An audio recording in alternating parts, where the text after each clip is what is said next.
Otro de los procesos reguladores del comportamiento que vamos a aprender es la cognición social. Nosotros somos seres sociales y estamos permanentemente tratando de entender las acciones, los gestos, las caras de los demás para poder decodificar qué emociones y estados mentales sienten. Buscamos todo tipo de información de nuestro ambiente que nos permita comprender cómo se sienten y qué piensan los otros y cómo van a actuar en consecuencia de ello. La cognición social es la capacidad que tiene un individuo para interactuar socialmente de manera inteligente. En los deportes está lleno de situaciones sociales y desde que somos muy pequeños estamos permanentemente desarrollando mecanismos nuevos que nos permiten actuar de una forma social e inteligente.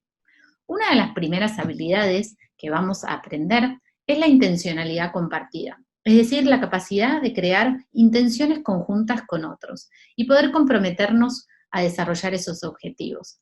Para que esta habilidad pueda ser desarrollada, necesitamos mecanismos muy básicos y primitivos como ser la atención conjunta y el conocimiento mutuo.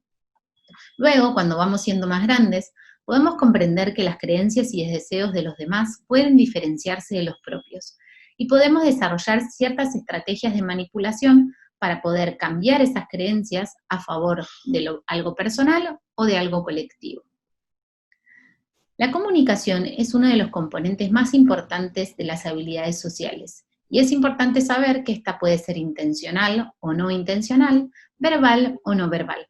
Cuando hablamos de la comunicación no verbal, estamos hablando de los gestos, de las miradas, de la postura corporal. La comunicación no intencional es muchísimo más primitiva y es importante entender que los individuos de la sociedad necesitan comprender a los otros independientemente de la intención que tengan ellos de comunicarnos algo. Poder predecir la conducta o el comportamiento de un par, de un compañero, de un otro, es importante para nuestra supervivencia. La comunicación intencional fue evolucionando en el tiempo y desde los organismos más primitivos hasta los seres humanos, los más complejos, fue desarrollando diferentes instancias. Veamos en un primer nivel, el nivel 0, donde no hay ningún tipo de intencionalidad. En estos animales no existen creencias o deseos, simplemente se observan conductas o comportamientos en respuesta a los cambios que suceden en el ambiente. En un primer nivel, un primer orden de intencionalidad explica que existan creencias y deseos, pero no creencias sobre las creencias. Es decir, estos animales son capaces, por ejemplo, de emitir un sonido o un grito frente a la creencia de que se acerca un predador para poder avisar a sus coespecíficos de una situación de peligro. En un segundo nivel, un segundo orden de intencionalidad supone estados mentales acerca de los estados mentales de otros. En esta instancia, uno puede producir, por ejemplo, una alarma para que la otra persona crea, o el otro individuo crea, que queremos que haga algo. Es decir, manipulamos la intención del otro en función de un objetivo propio. Y en un orden más complejo, en un tercer orden de intencionalidad, están los estados mentales acerca de los estados mentales de otros sobre los estados mentales propios. Esto quiere decir, yo creo que él cree que yo creo. Es decir, la interpretación de lo que el otro piensa, de lo que yo puedo pensar. Todas estas habilidades o estas lecturas de los pensamientos y las intenciones nos hablan de una habilidad básica de las habilidades sociales que es la teoría de la mente. La teoría de la mente es esta habilidad justamente para entender y predecir el comportamiento de los otros.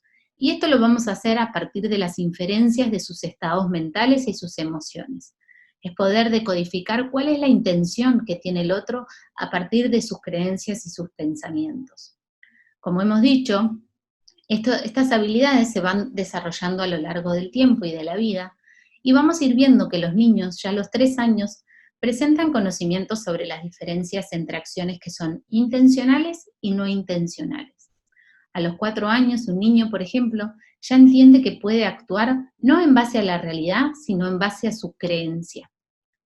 A los 5, ya es capaz de reconocer claramente cuándo las acciones son intencionales o no intencionales en situaciones que no implican una información explícita. Es decir, sin decirles necesariamente de manera verbal o explícita que hay una intención, ellos ya pueden decodificar por qué una persona está haciendo o dejando de hacer alguna acción. Es decir, por ejemplo, si un papá se está poniendo la campera y está agarrando una mochila y se acerca hacia la puerta, sin decir de forma explícita que se está por ir a trabajar o que está por salir de la casa, el niño a los 5 años ya puede inferir que ese padre se está yendo.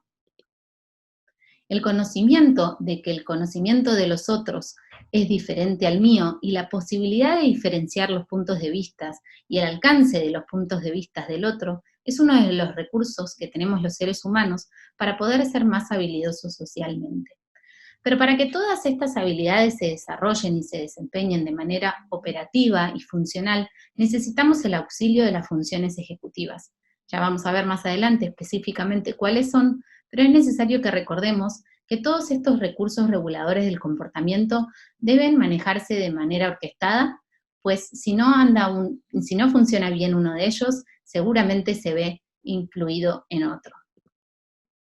Por último, la segunda de las habilidades sociales que desarrollaremos en esta instancia es la empatía, un